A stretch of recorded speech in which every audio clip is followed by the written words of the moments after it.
Now, we've determined that Santa likes to hold a lot of these games up to the last 3 months of the holiday season. But sometimes, just to be a dick, Santa waits till the last 2 weeks or even few days to release some of these games, which drives your parents insane because now they have to go out in the late Christmas season and get that shitty ass game for their bratty ass kid who's not going to appreciate anything.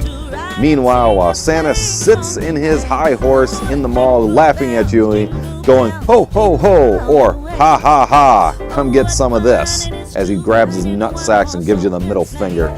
So what the fuck? What game could possibly they push off to the last few minutes before Christmas? Well, I have a few, and here's just one of them. Welcome to Mario Kart! That's right, it's Mario Kart, released December 14th, 1996 in Japan. That's right, we got the sad news, North America, because we knew the game was coming out. Nintendo, with their plastering all over the magazines. We're like, yes, when's it coming out? When's it coming out? Finally, you see a publication on a magazine that says Mario Kart 64 has a release date on the Nintendo 64, which was blowing people's minds back in 96 of just awesomeness, and they wanted it. And come to find out as they're flipping through the pages, when's it getting released? In Japan before Christmas. Oh, we wouldn't get it until February of 97. Even though it was released in Japan during Christmas, it technically still is a Christmas release, which still does bring up more and more hype. Now, what really sucks for us in North America is when we finally flipped to the pages of a January magazine and we seen how much Mario Kart was blowing people's minds away. Not only did we have to sit through E3 and look at it, now we had to sit through people in Japanese waving their smug little cartridge at us going, look what we have. We have the Nintendo 64 version. You don't yet. You have to wait.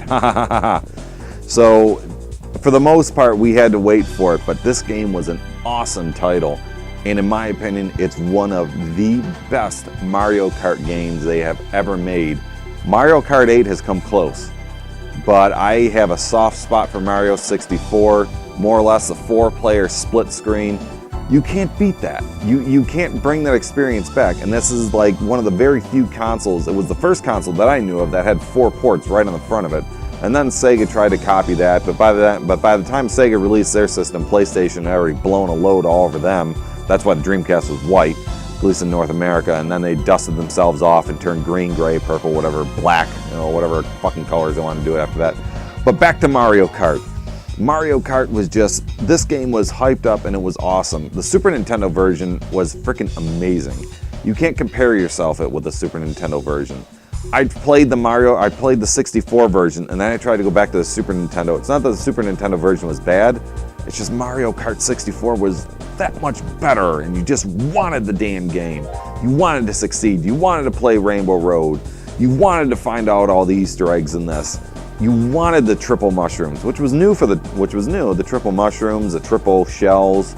I don't think the triple shells were new. I think it was just triple mushrooms.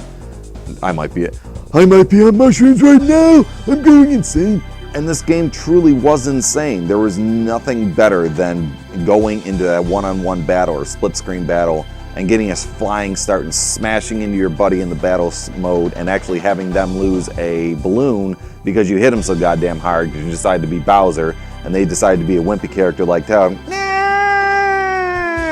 As they're tumbling and controllers are flying and fists are flying and the cartridge, it gets into a whole mess. But yeah, Mario Kart 64 brought out the best and the worst of everybody. I remember getting into some huge fights with this game. And I mean, it got so bad to a point where we actually would not play this game anymore. Like, we would see it in the catalog, we'd be like, Star Fox, sure. South Park, yeah. Like Mario Kart, like fucking throw the goddamn thing out the window because we're gonna fight as soon as that cartridge goes right into the 64. So this is a game we avoided after a while, but it was a fun game. And why wouldn't you want this game? Anybody who had a Nintendo 64 wanted this game. They were salivating at it.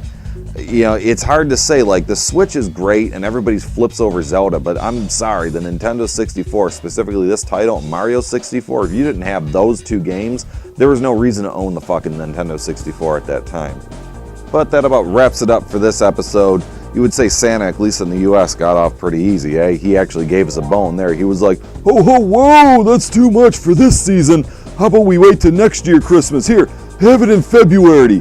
Here, ho ho ho, somewhere else. Santa's gotta go back to the North Pole, put the slave elves back to work. I'll have plenty of these bitches for the 1997 Christmas release. Ho ho ho, Merry Christmas!